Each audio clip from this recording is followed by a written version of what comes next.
Allahun azza wa jalla falenderojmë, prej tij falë dhe ndihmë kërkojmë. Salavat dhe selamet ja dërgojmë Muhamedit sallallahu alaihi wasallam, familjes së tij të ndershme, shokëve të tij fesnik dhe gjithë pasuesve të rrugës së tij deri në ditën e gjykimit. Vazhdojmë me marrjen e mësimeve që kanë të bëjnë me edukatën dhe tërbijen e veshjes së muslimanit, se si muslimani duhet duket, çfarë duhet të banë dhe çfarë duhet të largohet gjatë veshjes së tij. Këtë kemi përmend disa herë, përsëri po e përmendim, nga se veshja është një robë të cilën na vetë e zgjedhim, e cila ka mundësi që qatë robë me shëndru në zjarm kur ta veshim, ashtu si nuk është razi Allahu azza wa jall. Spaku këtij gjunahit e kemi shumë lehtë me i hik. Spaku këtij gjunahit e kemi shumë lehtë me i hik. Spaku të mos bëjmë gabime dhe gjunahe gjatë veshjes tonë. Kur të zgjedhim teshat e tona, rrobat e tona, ti kemi parasysh këto rregulla dhe parime që kanë të bëjnë me veshmbathjen. Sot do të përmendim meselen e veshjes së rrobave që janë nga mëndafshi dhe nga ari.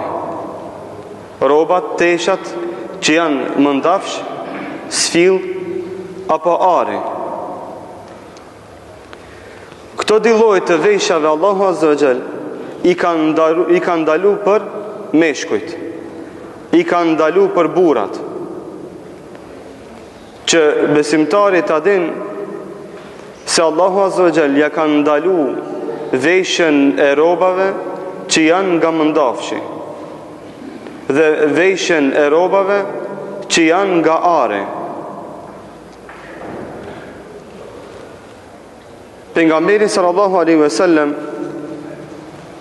në një hadith të tij thot: "Inma yalbasu al-harira fi ad-dunya man la khalaqa lahu fi al-akhirah." Thot, mëndafshin sfillën e vesh këtë në dunjë ai i cili s'ka hise në ahiret. Ai i cili s'ka hise në ahiret. Komentatorët e Kuranit kanë thonë është ai i cili e ka kthy shpinën në fes, qëllimi i hadithit. Do të thotë njerëzit që veshin tesha të mëndafshit të sfillës janë njerëz të cilët e kanë kthy shpinën ahiretit. Në hadithin tjetër thot pejgamberi sallallahu alaihi wasallam: "Men kana yu'minu billahi wal yawmil akhir fala yalbasu hariran wala dhahaba." Thot kush ka besuar në Allahun dhe në ditën e gjykimit, thot të mos vesh rroba të cilët janë nga mëndafshi dhe nga ari. Veshmbathjen e mëndafshit dhe arit e kanë ndërlidh me besimin në Allahun dhe në ditën e gjykimit, që do të thotë se këtë gabim e ka lidh me besim me akide. Dhe ai cili ka besimin e shëndosh, imanin e vërtet, ai ka frikë prej Zotit dhe prej Allahut azza wa jall që të vesh kësaj lloj rrobash dhe ju largohet dhe ju shmanget këtyre rrobave. Në hadithin e tretë thot pejgamberi sallallahu alaihi wasallam: "Uhilla adh-dhahabu wal-hariru li inathi ummati wa hurrima ala dhukuriha." Thot ari dhe mëndafshi janë bo halal ummetit tem që janë femra. Janë bo femrave nga ummeti jem, ndërsa thot janë ndalu meshkujve. Dhe nëse dikush vjen dhe pyet pse, i themi kjo është gabim, nuk pyetet pse, por se thot amenna wa saddaqna. Thot e besum një lajm të tillë që vjen nga pejgamberi sallallahu alajhi wasallam dhe i nënshtrohemi këtij, e praktikojmë në jetën tonë,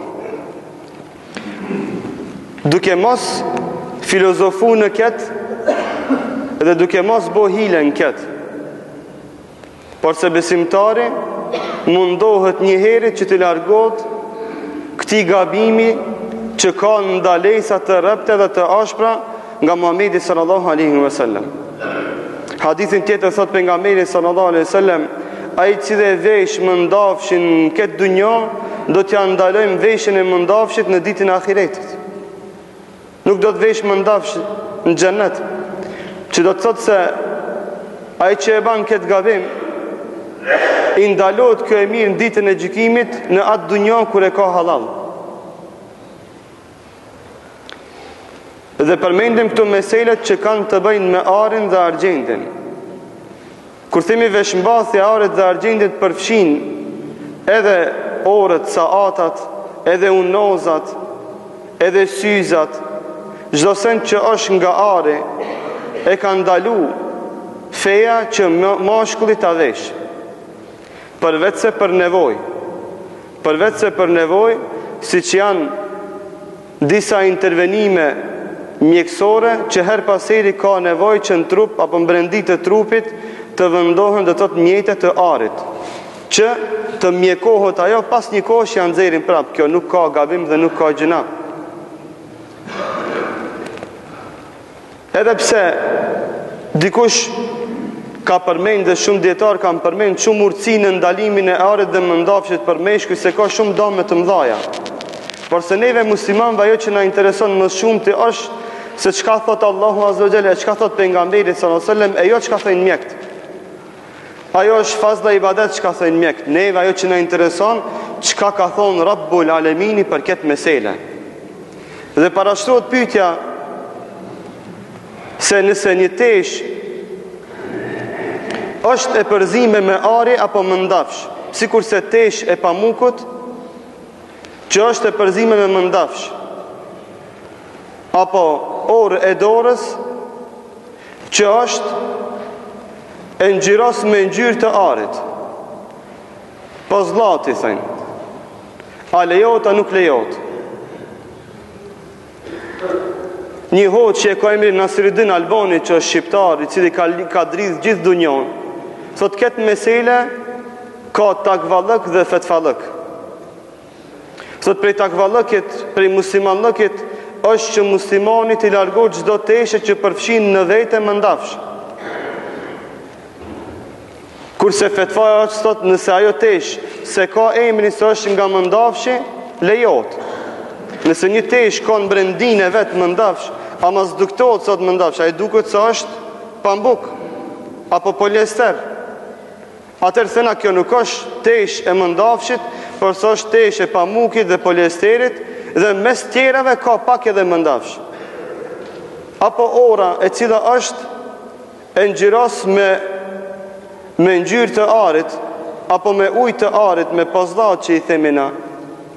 Në këtë rast themi prej takvallëkit që muslimani t'i largohet kësaj, se jo rastisht ai zgjedh ngjyrën e verdhë nga se lakmon ka ari, nga se lakmon ka ngjyra e arit, dhe ai mundot mi bo hile vetvetes. Kurse fetvaja, kur pyet dikush se është haram apo halal, themi po, është halal dhe lejohet me mbajt orën që është me pozllat. Ama nëse është ora ka ishi prej arit i ndreqt, apo e romi orës është prej arit, atër në këtë rast dhe tëtë kategorikisht ndalohet një gjë e tillë dhe është haram. Shqyqeni kur themi ndalohet, kemi për qëllim se këto janë haram. I ka ndalu Allahu Azza wa Jall për burrat dhe i ka leju për gratë. Dhe i ka leju për gratë. Këto mesele po i përmendim që muslimanit këtë kujdes në largimin nga këta në mënyrë të plotë, nga se kohëve të fundit kemi do të thotë lloj robe që përfshin në vete mëndafsh, përfshin në vete are, sikur se këmishat që pullat ja bëjnë të arit, apo pantolonat që vijat anash ja bëjnë nga ari dhe kështu me radhë. Gjitha janë këto dekorime që si kanë hije një burrit musliman. Dhe atë që i themi si mesazh të fundit është që një musliman i cili dëshiron që në ditën e gjykimit Allahu Azza wa Jall ta gradoj me veshmbathje nga robat që janë nga mëndafshi dhe ari, atër themi largohu nga këto ndalesa këtë dunjo, e Allahu Azza wa Jall t'i bën nasip në ditën e gjykimit. Në ditën e gjykimit, kur Allahu Azza wa Jall do t'i gradoj me të mirat e tij të panumërta, besimtarët e tij devotshëm që janë largu të keqes dhe janë afru të mirës. Dhe në fund, lajmërimin që e keni pa në hyrje të xhamis, lexoni me vëmendje. Kemi përmend që besimtarët xhamatlit që vitin e kaluar kanë qenë antar të kësaj xhamie të kenë kujdes ndaj obligimet e tyre të kryjnë tek këshilli i xhamisë. Është gati se fund viti dhe duhet të mbyllen gjitha obligimet që na si xhami i kemi ndaj të tjerëve dhe ndaj vetvetes. Çdo kush e din do të thotë emrin e vet se është antar i kësaj xhamie apo jo. Nëse brenda javës nuk kryhet e gjithë kjo, zot këshilli i xhamisë do t'ju dërgon gjithëve me post në shtëpitë e juaja, do të thotë për kujtim për kryerjen e këtij obligimi. Lut Allahun azza wa xal që të na jap nga të mirat e tij të panumërta që i ka përgatitur për besimtarët e tij në xhenet. Lutim Allahun azza wa xal që të na vesh në ditën e gjykimit me rroba të mira, të këndshme nga mëndafshi dhe nga ari.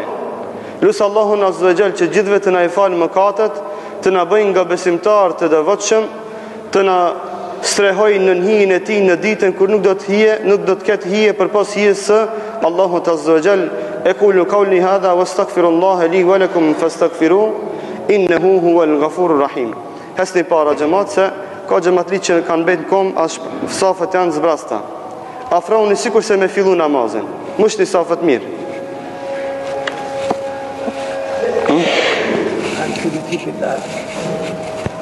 Çardaki është shpras nalt, ka vende dhe nalt.